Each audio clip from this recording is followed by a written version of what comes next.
3 মাসে বাংলাদেশ থেকে প্রকাশিত প্রায় ৭২ লাখ ভিডিও সরিয়েছে টিকটক। প্রিয় দর্শক, অনুরোধ রইল ভিডিওটিতে একটি লাইক দিয়ে আমাদের ইউটিউব চ্যানেলটি সাবস্ক্রাইব করে দিবেন এবং ভিডিওটি সম্পর্কে আপনার মূল্যবান মতামত কমেন্টস করে জানাবেন। টিকটক সম্প্রতি চলতি বছরের প্রথম প্রান্তিকের অর্থাৎ জানুয়ারি থেকে মার্চ ২০২৪ কমিউনিটি গাইডলাইন্স এনফোর্সমেন্ট প্রতিবেদন প্রকাশ করেছে। এই প্রান্তিকের নতুন ডেটা পয়েন্ট ও চলতি ধারা বা ট্রেন্ডের তথ্য প্রতিবেদনে উঠে এসেছে। গতকাল রোববার এক সংবাদ বিজ্ঞপ্তিতে এ তথ্য জানিয়েছে ভিডিওভিত্তিক সামাজিক যোগাযোগ মাধ্যম টিকটক।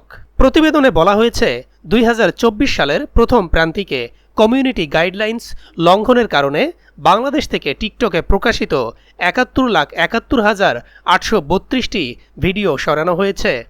স্বয়ংক্রিয়ভাবে ভিডিও সরানোর হার ছিল ৯৯.৪%, আর তা করা হয়েছে ভিডিও প্রকাশ করার ২৪ ঘন্টার মধ্যে।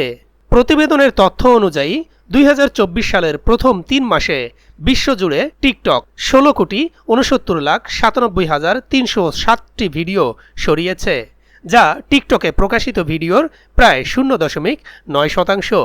এর মধ্যে ১২,৯৩,৩৫,৭৯৩টি ভিডিও স্বয়ংক্রিয় শনাক্তকরণ প্রযুক্তির মাধ্যমে চিহ্নিত ও অপসারণ করা হয়েছে।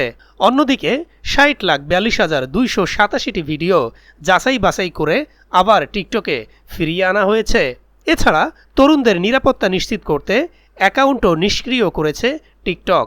ব্যবহারকারীর বয়স ১৩ বছরের কম সন্দেহ হওয়ায় বিশ্বজুড়ে ২,১৬,৩৯,৪১৪টি অ্যাকাউন্ট নিষ্ক্রিয় করা হয়েছে।